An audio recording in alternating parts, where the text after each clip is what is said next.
Hello, आज हमारे बावरावदर सगाई है हमारे बहन की। और क्या ही बोले, नेट ही नहीं आ रहा, नेट वगैरह ना काम से। और यहाँ पर मांडवे चालू है खोलने के।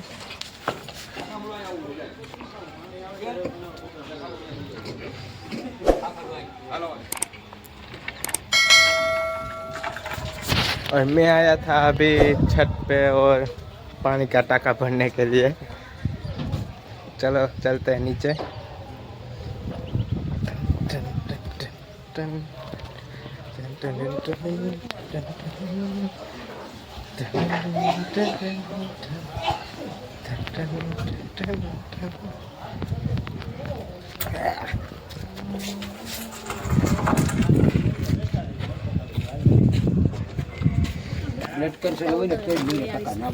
હું કરો એકલા એકલા હવે ખાઈ લીધું ને?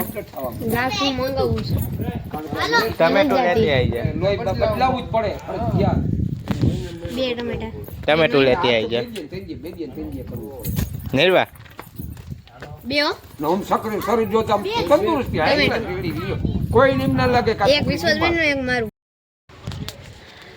अभी मैंने लगाया है मोटे पे मास्क और अभी हम जाने वाले हैं दरगाह पर। दरगाह पर हमें कुछ काम है इसलिए जा रहे हैं।